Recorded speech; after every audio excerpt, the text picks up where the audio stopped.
Oh, is there something I want to show when we start? Yeah.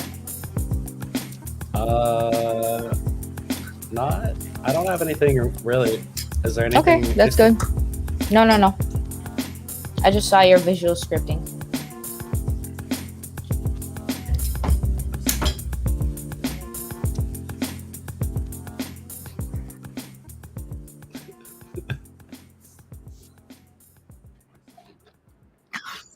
Okay, I think we can start now.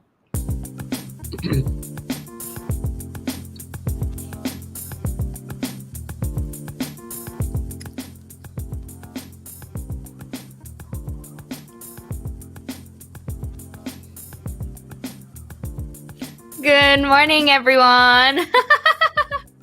Don't mind the technical difficulty. It's a little teaser, of course. Hi, everyone. So many people in the stream today. Welcome. I see we have 26 votes already for our poll. Do you like the new TikTok font? Personally, I'm not a fan. I think it looks too skinny, but it seems like a lot of people like it. It's a 96% yes majority. Oh my gosh. I have personally not updated the app because I like the older one. I like the older font, but I'm glad you guys all like it. On Discord, we have a new mission. I don't know if you guys saw.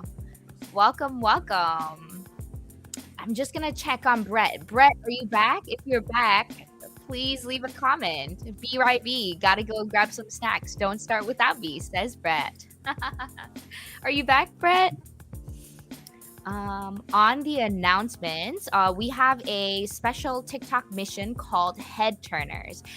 We're looking for some people who are creating weird, wacky, and over-the-top effects that mesmerize the audience. And it's pretty fun, so please go check it out. You can learn more about it in this link right here. How are you guys doing? I like how Louise was just like, bro. Melody, hi, welcome. So funny vids. Hi, Celine. Pablo says, hi, Celine. Oh, YouTube says, hi. Wait, what is the new TikTok font? Brett Smith says, monetization. What? Yep, for all of those who have missed the news, we are now offering monetization with your effects. We think it's a fair way to offer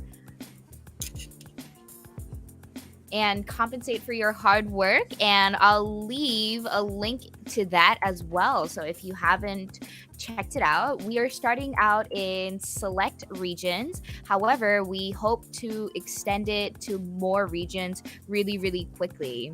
Sasha says bravo. Oh, I have a great tip. This Thursday, so in 2 days, Greg is gonna come live. You guys haven't seen Greg in lives yet, so make sure to ask him lots of questions and come support him. But he's going to be answering questions on how to promote your effects and some strategies that can be useful. So if you want that monetization, come visit the Q&A section and give Greg some love. Okay, sounds good. We are going to finally start with our programming. If you guys have some questions, please leave them in the comment as always, and we'll address them. Before we start, I'm going to have to announce my colleague and a wonderful, intelligent, super smart, interactive engineer, August. Hi, August. Hey, Celine, how's it going? How are you doing? How's your week going? Great. It's going great. Yeah, let's go ahead with our first video. This question is from our Discord channel, and it's about render texture. I also agree with this question because render textures are a little bit complicated and hard. So, this person, Mama, asks, I'd like to render one of the camera views to a custom render texture, but I'm so confused on how that's done. Should I select my custom render texture as a camera texture or a render texture? Or should I select it from render texture / input texture / none? So basically, can you just give us an explanation on what render texture is and how we can use it? Yeah, sure. Let's take a look. If you look over here at my visual scripting, I actually had something very specific set up that I wanted to show off at the beginning of the live. But anyway, never mind. We'll No, do no, this no, no, no. question. Please do show off. No, it was a I'm joke because joking. I'm joking as well. Everybody heard our little combo chit chat. Okay, let me just create a fresh project. Actually, I'll just go here. Did you know there's a menu under File for New Project? Not very many people use it. Oh, that's pretty nice. Melody says, hello, August. Welcome. Oh, Melody is here. Nice. Hello. Like the same Melody that you did live streams in the past. Okay. Melody Stephanie. Oh, I was talking about Melody internal TikTok. Oh. Well, both Melodies are very welcome. Hi, Melody, Stephanie. Thanks for joining the chat. Thanks for joining the live. Okay, so render textures. Now that we have this project open, let's change the preview to something more interesting, like this random guy in blue shirt. So the first thing you want to do with render textures is just create one, and you'll notice it's an asset. So this is a render texture. Essentially, is just a texture that you can read and write. Read from and write to. And so if you're going to do anything with render textures, you're almost always going to have multiple cameras. We'll do an easy setup here, and we'll just duplicate the entire render node. These render nodes were kind of made to separate entire camera processes for beginners, so that you can do stuff with render textures. So I'm going to show you like the desired way for you to play with render textures as a beginner, and you might learn more. And if you do get to a point where you're like a master of render textures, then you don't even need the render nodes, and you can combine things so that you have sort of less cameras, less render nodes, and it might you might find some optimizations for your effect where you can like kind of delete some cameras, and that might really optimize your effects. But for the basic starting point, create 2 render nodes. And let's say it's very important to name things at this stage. So you'll say, we'll just say this is our render texture cam. As soon as you stop naming things with render textures, they kind of it could get confusing. And then we'll just call this RT camera. And then what do we want the RT camera to capture? Let's just say a cube. And we'll put this over here. So now our RT cam is capturing this cube. Now, if you look at its render texture, the render texture attached to this camera is final render output. That is a special render texture. It's not like the others, and there are some cases where some parts of the tool where you can't select it to like add it into something. So the final render output is literally what you're seeing in this preview window. So this preview window is literally just displaying a render texture. That's kind of a cool thing to think about. So the other interesting thing about final render output is that it also has an input texture hard-coded in. And the way that I discovered this was just playing around with lookup table filters. So a lot of the knowledge that I have through EH is just experimenting with stuff, and you can gain a lot of knowledge with render textures by experimenting with stuff. So just try that out as well on your own. So the first thing that happens every single frame is that it draws the camera input onto render final output. And then after that, all of your cameras here, that's all that's happening. They are drawing whatever they're seeing on top of that onto the render texture. And then at the end of the entire frame, that's what you're getting at the end of each frame. It's just whatever the input camera is with everything else drawn on top. One thing to note about if you create a render texture is it does not have an input texture, but you can add one right here. For most cases, you don't really need one. Sometimes you do need one. But yeah, that's good to note that there are some settings in the asset panel. I pretty much never mess with them, but if you feel like there's something specific you're going for, you could mess with it. But yeah, that's maybe more advanced. Let's not worry about that stuff anymore. First thing you need to do is make sure that your render texture camera is outputting to your new render texture. This just means that instead of drawing to that final output that you see on the screen, it's gonna look at it, whatever object it looks at, render that to a render texture and tuck it away. And then you can use that somewhere else. So we're looking at this cube. You notice it's no longer on final render output. Let's create a material. And this material could be rendering that render texture. So let's find our render texture. So instead of displaying it on the screen like final render output is displayed, we create this unlit material that uses the render texture, and then we can create another cube in our scene, and this one's on our final output camera. So this camera is still set to final output. So notice if we put a cube in this render node, this camera will still see it like normal, and it'll output to that final output. Here we can add the unlit texture to the cube, and then it disappears just as I thought it would. No, I'm just kidding. Let's see, it might be that it's very large or something. That doesn't seem to be it. Let's check the camera render order. So the render order of this camera is 0, and the render order of this camera is 0. So it could be something where they're both trying to render at the same time. So we always want to make sure that we hard code in the order that we want our cameras to render, just to rule that out, kind of. And then come back here and okay.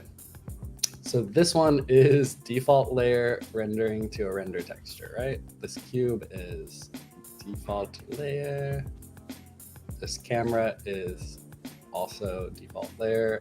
Final render out, that should be fine. And then this cube should also be there. We don't even need this cube for now. We're just trying to render something onto here. Oh, okay. So let me just figure it out real quick. This is why render textures are trip some people up. So just going through the checklist, layer, sorting order, rendered node doesn't really have an order, but it does go from top to bottom. Keep that in mind.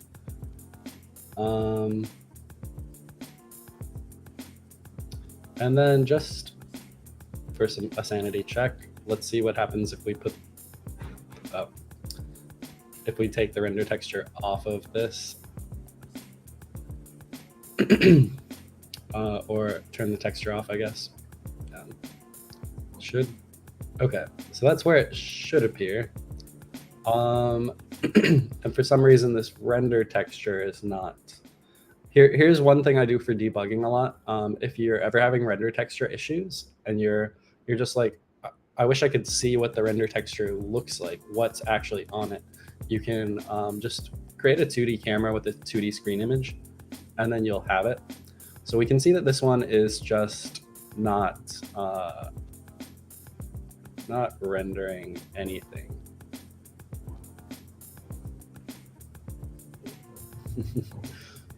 And I'm not sure, I guess, so this cube, let's just enable it. And we can see as soon as we turn the cube on in our screen image here, it's showing that cube. So I think it's another case where there's not a camera input. So it's not actually drawing that initial camera there. So it might just be that whenever this cube is on the screen and whenever I hit it, I just hid all of the things that the camera's capturing, so we couldn't see it. So now if we turn off this 2D foreground effects and we just grab this cube, it's probably just, no. Okay, but it is strange that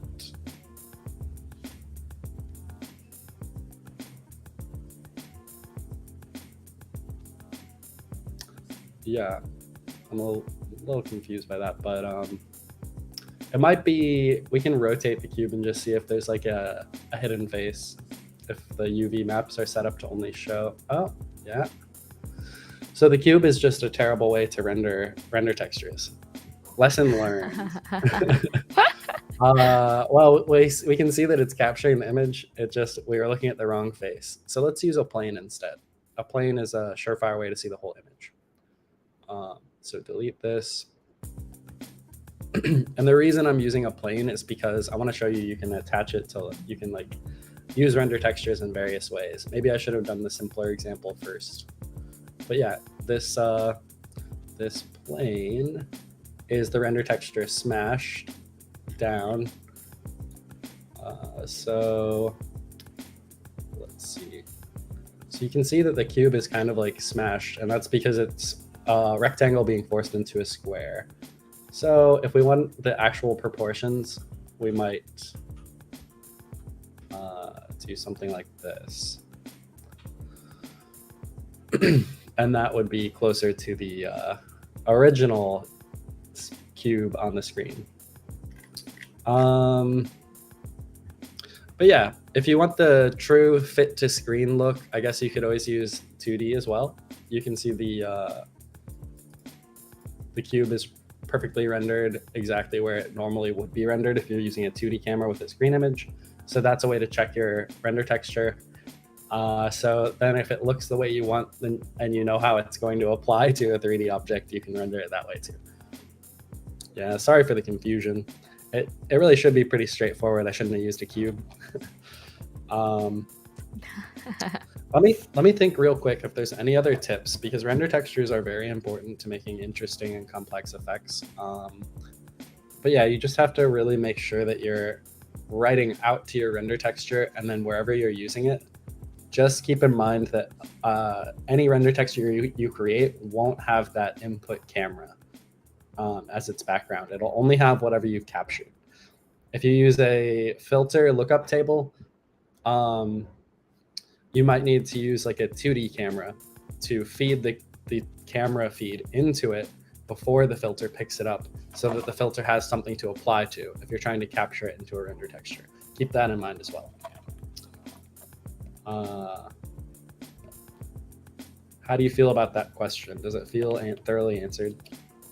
I think so. And if the user has more questions, I'll do a follow-up question with that. So I think we can move on to the next question at the moment.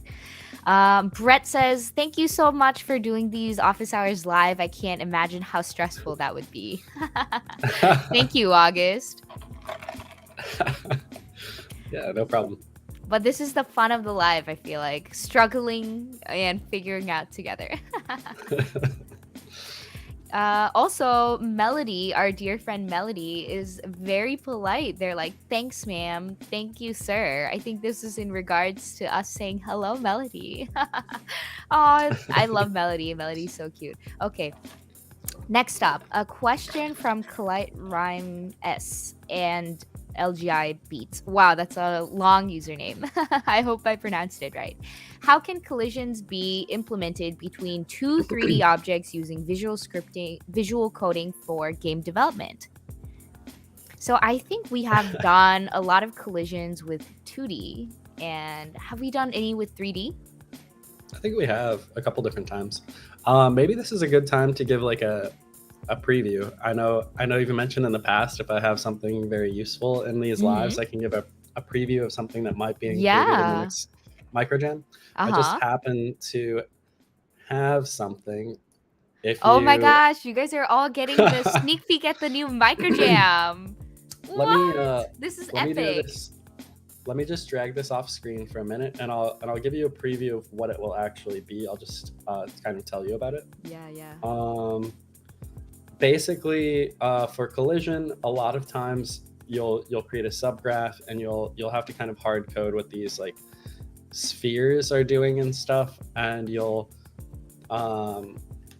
might like have to guess how many units wide this sphere might be or something. So you're making up a lot of numbers on your own on the spot. Here, let me just put this here, and I feel so honored to get a sneak peek of Microjam. okay, Guys, this so is why you guys should come to lives, because you can see like unreleased projects. So fun. okay, I have it ready. Let me just open a new project. So yeah, so I created this other subgraph that's kind of like if you came from a game development background, which I think a lot of people trying to do collision either want to do some kind of game development or let's see, or they're interested in game development. So this is, I made something that makes it a little easier and it's kind of fun. And it's just called Untitled Subgraph for now, but it'll be released eventually. Okay, so colliders. If you're familiar with any game thing, you might have heard of colliders, or you might be familiar with them from like Unity or something. Now this Oh, subgraph. sorry, August. Before we Yeah. proceed, I wanted to introduce our operator, Carol. She's been helping me run the streams as this stream has gotten bigger, and we added much more useful new features. And she's doing all of the transition and switches, and she's been so helpful. So everybody say hi, Carol, and thank you, Carol. Yeah, yeah, proceed. Thank you so much. Thanks, Carol. Okay, so I've got this thing here, and it just makes collision a lot easier between two objects. Maybe there's some ways to like double it up into a bigger subgraph to do an array of objects. I'm not sure. That could be cool too.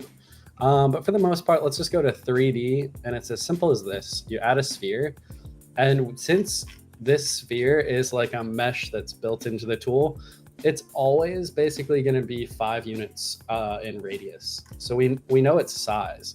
So it's kind of like having this thing where you always know what size it is, and you can like multiply to get the width of it. So it's almost like we know its bounding box or something. So let's just create 2 spheres.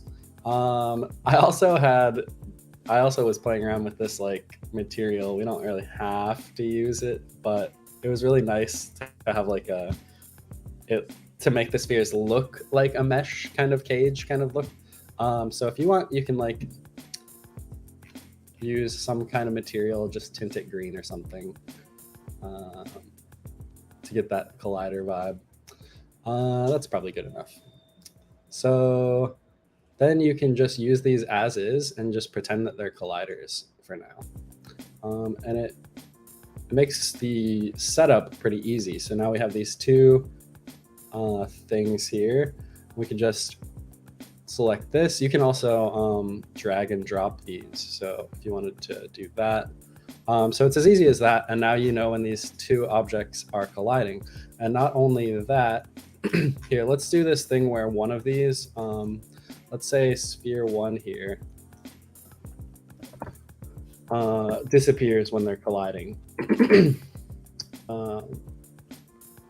So let's say any of these events, we don't really care which one, are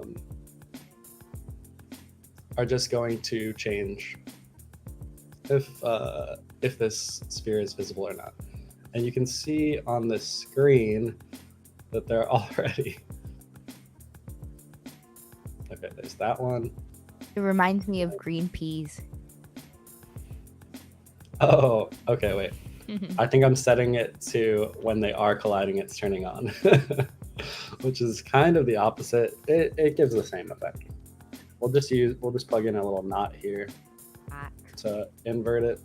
I don't know if everyone's familiar with this, but it's pretty useful in these situations just to invert. So when they collide, they're going to disappear. And you can see that's pretty useful, right? Because this sphere is great, but what if you want it to be a different size? Well, you can change the scale, and it still calculates the correct distance because it's taking the sphere's default size into account along with scale. So that's pretty useful. It works with spheres. It's not like it's not like a mesh collider that'll match any object it's attached to. But here's a classic thing from pretty much all game development. Say that you have this cube and you want to see when it collides with something, but you only have sphere colliders. Well, you just attach it as a child, basically. So this sphere is going to be a child of the cube, and you just line it up as best as it can go, right? And This then you reminds me maybe of the new Zelda game that came out because it has to do with a lot of like merging and mixing together. Sorry, off-roading. Going back to the tutorial. off-roading. Okay, and so now we treat it more like the cube disappears when they collide, and the collider is just a child. This is the true setup. This is the true desired setup for the subgraph. So the collider is just this child object that just checks if there's collision. So ultimately, you turn both of these off, and then you just have this cube that disappears. So this cube could be any mesh, and you just have to make sure that the sphere matches up to its shape to represent it. And then that's why I was saying potentially this subgraph might be pretty easy to set up, where you can have multiple colliders outputting the same signals. And so yeah, there's tons of games that are sort of simulated physics that you could do, where you're calculating like if they hit a certain point, or if they hit a certain other object, or if two objects that somebody's holding with their hands are touching, something happens. There's a lot of different things where you can just see if things are colliding. And so this hopefully makes it easier, so you don't have to guess a bunch of numbers of like, is this random number I put into this collision subgraph going to detect perfectly when these two objects touch? This collide should be super accurate. So yeah, that'll be a good way if you want me to peep into here and see how it works. It's not too complicated. If you take a look right at the start, it looks a lot more complicated, because I'm literally, all of these are just grabbing the world scale and world position of the objects. So that's just like getting that position and scale. And then the rest of it is just, splitting. And then we do a little bit of math.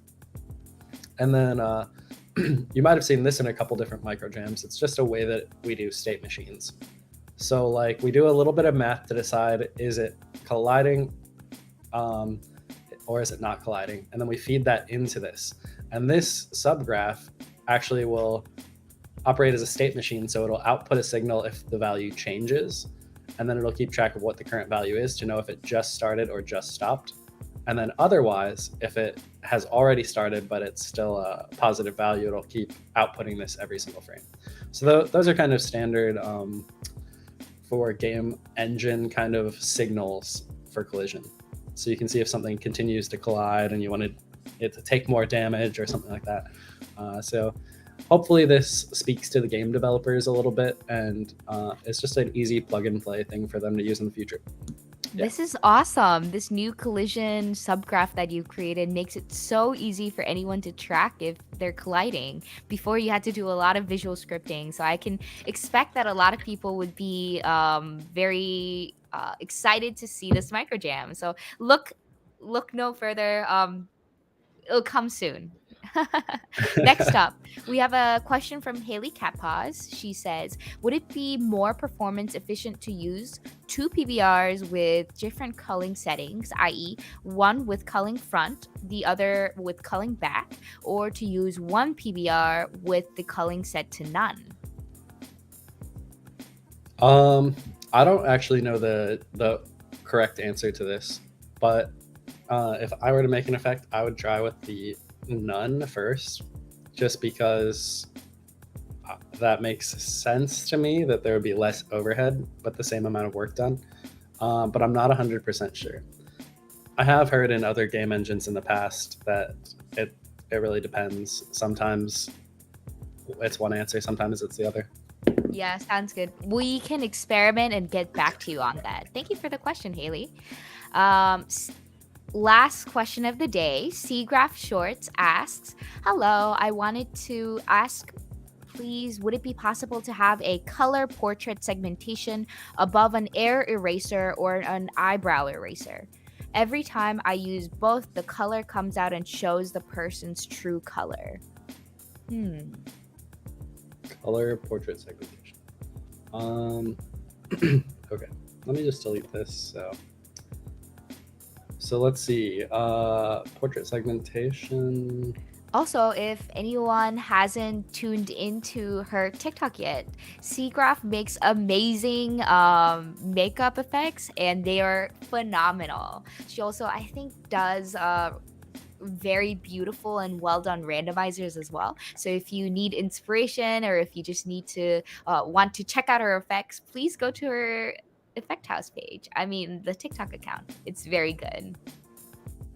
August, you look great. I think you should shave your eyebrows. You look very glam. All right, let's keep the stream going. I'll do it right now. All right, no, but so the question was portrait segmentation on top of eyebrow eraser. So like capturing the eyebrow eraser in a portrait segmentation and then displaying it somewhere. The question was,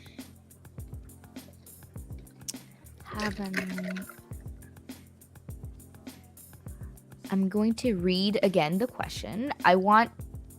Would it be possible to have a color portrait segmentation above an air eraser or an eyebrow eraser? Every time I use both, the color comes out and shows the person's true color. I'm a little confused what they mean by color. Do they actually mean it comes out black and white like a mask? Color portrait. Okay. Well, maybe it means they are using portrait segmentation like the Hulk, and she's changing it to a green color, and there is an eraser, so when you erase it, your regular skin color comes out. This is a little weird. If I capture the eyebrow eraser camera to a render texture. Are you drawing with your eyebrows? Yeah, it's a brow brush. This should be an effect. This is so funny. All right, everybody, the stream's over. I gotta launch this. No.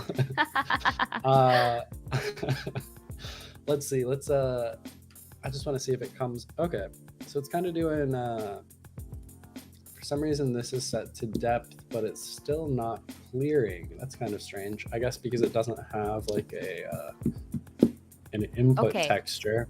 Brett says, I think she meant the hair eraser.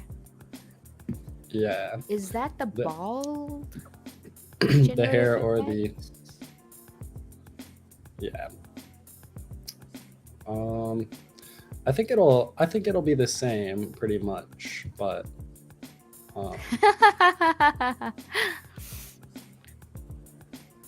okay, so it's a little blurrier. There's a little more going on, so let's see. If we change this to something that can render 2D, then we can also, yeah, notice how I just changed this to a 2D camera by just changing it to orthographic and ortho height 20. And then we can put built-in camera texture behind it. And if we have the built-in camera texture behind it every frame, then we'll be drawing that and then the hair eraser. So then that's what we're seeing in this final 2D image here. As you can see, it's just a render texture. And then, so that's our render texture. Now, if we take our portrait segmentation and we input that render texture that we got as our, this is our cutout texture, then change this to our portrait segmentation to see what that looks like. Then we've got It looks like you have just a little bit of hair here due to your hair sticking out. oh, it's inverted. I just noticed. So interesting. A couple of things you can do. So sometimes with render textures they get inverted on the y-axis. So this I think could be flipped like that, and then your hair eraser, weirdly, that's not. What is this effect? Okay, I think it's because I still have this flipped upside down. So I actually didn't need the hair eraser flipped, I don't think.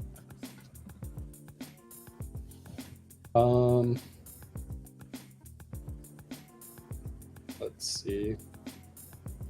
Okay, so let me do it without the GAN for a second because it's very confusing looking. All right. Okay, so the cutout is correct when you have this. It shows in the final thing. So then when you add the GAN is just upside down. But I don't think there's any way to move the GAN. So I think you kind of just have to wait. Let me see what happens. Let's see what happens if we say negative height 1. Oh, it froze me because it goes to 0 because you can't do negative. But that was a cool look. What was that? That was just portrait freeze frame. Oh, I guess cameras can't go negative scale either. That's interesting that it froze the video there. Never realized that. Okay, so what we've got is we want the GAN to flip upside down so that it can go into a render texture. But the transform doesn't affect the GAN. It always is full screen. So instead, we unflip this. It goes along with the bald. And then you might just need a second. This might be a workaround, and there might be a slightly better way. But what you want is your render texture here, and then you want it to flip. So we're basically taking our whole thing there, and we can put this back into that same render texture. So this camera is also capturing the render texture to the render texture. And then this,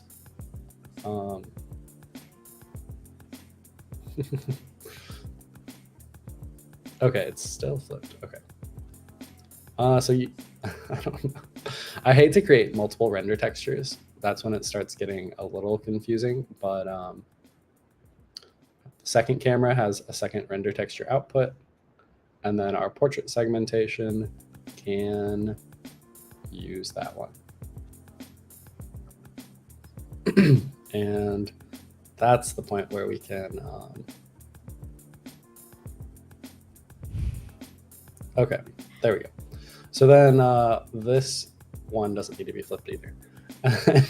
As you can see, it's not perfectly getting rid of my hair. That's where you can kind of mess with this smoothness. The smoothness is going to affect how the edge of the segmentation works. So a very low smoothness is going to be a very sharp. You can almost see like the pixel sharpness. And then smoothness at 1 is going to be all the way softened. So it's like a little closer to the edges of the hair. So you're just going to always kind of have that ghost, the ghost of the hair there. I'm not sure if there's a way to get rid of that without getting creative, but I think Effect House is all about getting creative. So one thing I would try would just be increasing the scale a little bit, keeping it centered, like the tiniest amount. It might solve your problem. As you can see, it's gone. It's going to be glitchy though if you do it that way. Like you can see that hairline is totally gone, but if I move to the edges of the screen, it might make a slight reappearance because of the way that the scale affects the center of the screen differently if something's some object is centered somewhere other than the center of the screen. But yeah, your head is pretty round, so it'll kind of work a little bit pretty well. But yeah, that's all you need. You can see it's like at 1.1% scale or 1.1 scale, something like that. If we can, it's not even registering as it changed. Oh no, I just changed the size. So size or scale, whatever you want. But yeah, then you can use this bald GAN segmentation wherever you want. It's not going to be perfect because I'm wearing headphones and I have hair, but go for it.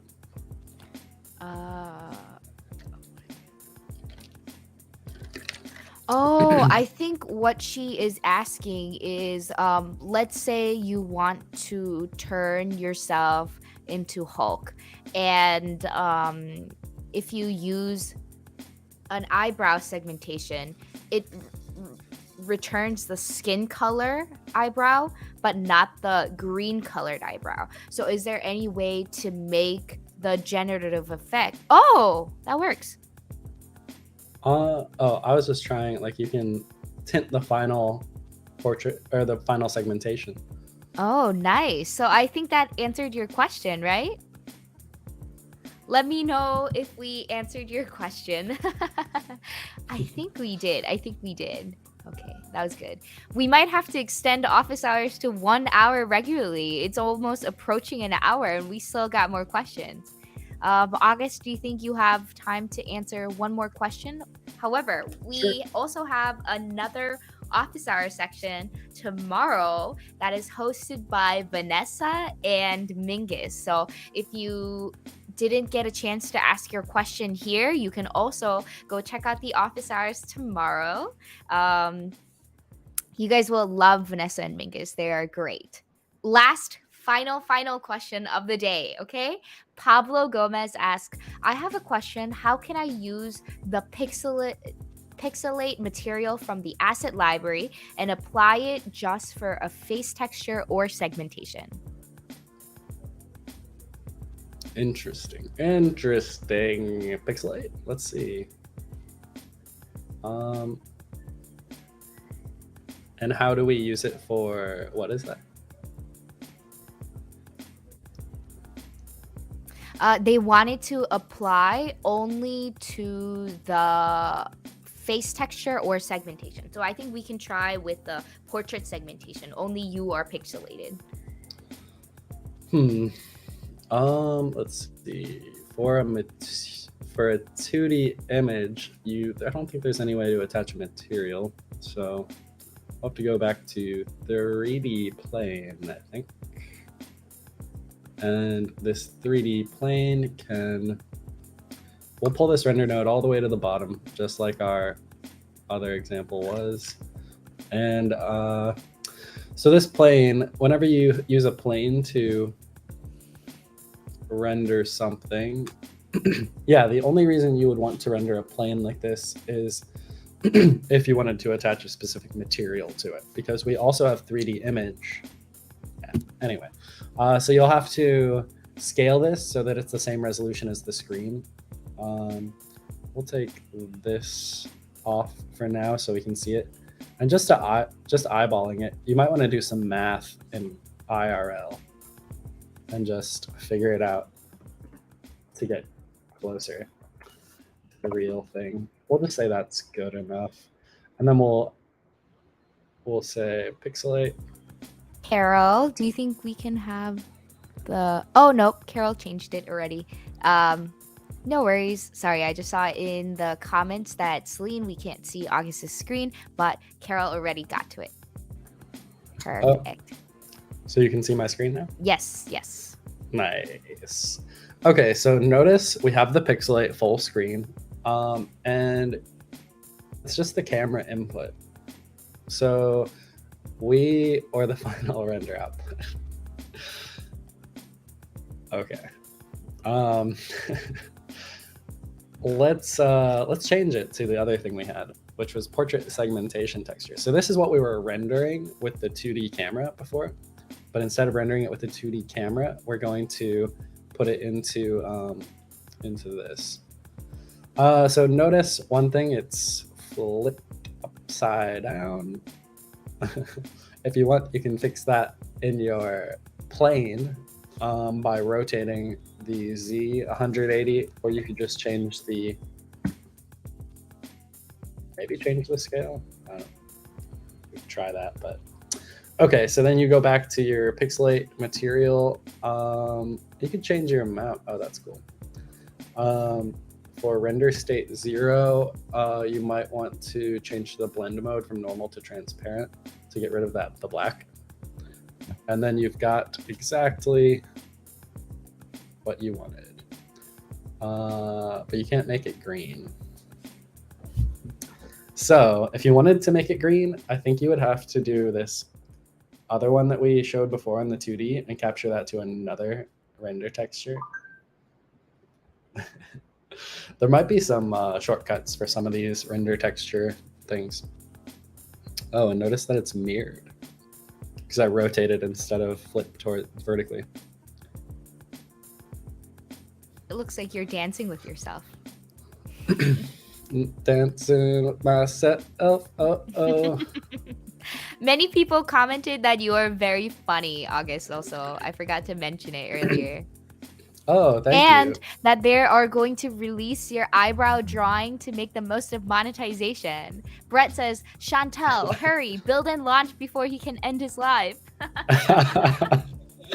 Well, joke's on you. As soon as you gave me a compliment for being funny, I already quit my job and I'm on my way to do stand-up. No. Oh, not that we need funny? you, August. Oh, I thought you meant that funny. Okay. Cool. I think this is pretty much what you asked for, except for the flipping. Not sure how you might need another render texture to make it not mirrored like this, but you can, now that I've taught you the ways of render textures, maybe you can find a good shortcut as well. Wow. Okay. We have 44 votes in total about the do you like the new TikTok font survey, and it is still a majority. 95% of people like the new font. Unbelievable. Nice. I guess they went in a good direction if everybody loves the new font. I think with that, we are going to conclude our stream. Thank you, everyone, for coming. Thank you, Bruno, for the anticipatory bye-bye. We loved having you in the stream until the very end. We are very excited to see all of you. This was so much fun. Thank you, everyone, for coming, and I hope you have a great rest of your day. Don't forget to check out our missions, and don't forget to check out our office hours tomorrow, hosted by Vanessa and Mingus. And finally, come to our Q&A section hosted by Greg on how you can better promote your effects so you can get that money. Pablo, bye. Haley says, thank you so much. Luca also says, thank you for the stream. Bye. Bye, Bruno. Bye, everyone. I hope you have a great rest of your day. Have a great day, guys. See ya.